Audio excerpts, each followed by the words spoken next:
Alors je suis pas italien du tout, mais par contre j'adore l'Italie. Oh, ça a l'air très sympa, hein. Un petit café à l'arrivée, tout, on est super bien. Oh, ça, je pense que ça va être un bon moment.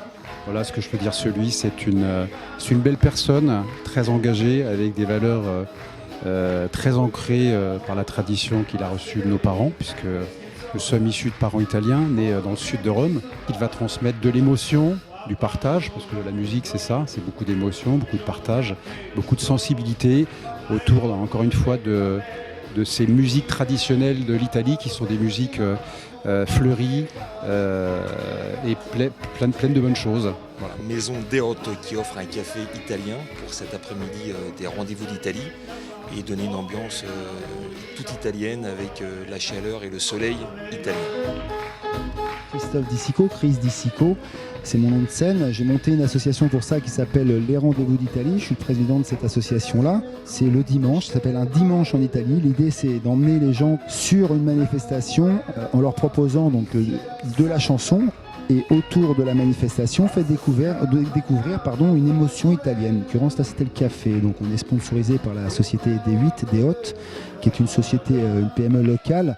L'idée étant, en fait, sur ces événements, de faire un événement qui fasse se rencontrer les gens. Et les gens qui m'ont fait remonter sur scène, ce sont des Thiésiens, en fait. C'est une association thiésienne, hein, tout simplement. Ça s'appelle Jazzonote. Et comme je dis, si j'avais pas rencontré, si j'en avais pas parlé, finalement, je ne serais jamais là ce soir. Ce qui m'anime, c'est les projets d'équipe. Effectivement, Léonard Raponi, qui est arrangeur, ingénieur du son, chef d'orchestre, avec qui j'ai eu l'honneur de travailler. Donc on s'est retrouvés finalement sur ce projet-là de reprendre les vieilles chansons italiennes, celles que chantaient nos parents. Là, on est plus dans le musical avec des arrangements. Les arrangements, ils sont, qu'on écoute vraiment avec précision. Les arrangements de cordes, c'est dans le jargon, on dit c'est chiadé, quoi. Le répertoire est formidable, il est hyper vaste. C'est beaucoup de mois de travail pour pouvoir rendre, finalement, comme on l'a fait ce soir, une quinzaine de titres.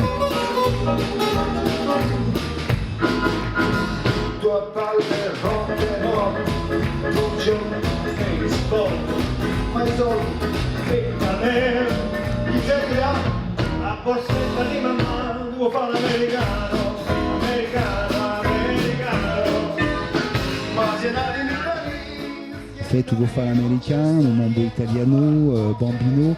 C'est pour ça qu'on passe par les chansons napolitaines, on passe par le bel canto, tout ça, parce que c'est les bases en fait. C'est vraiment l'essence de la musique italienne.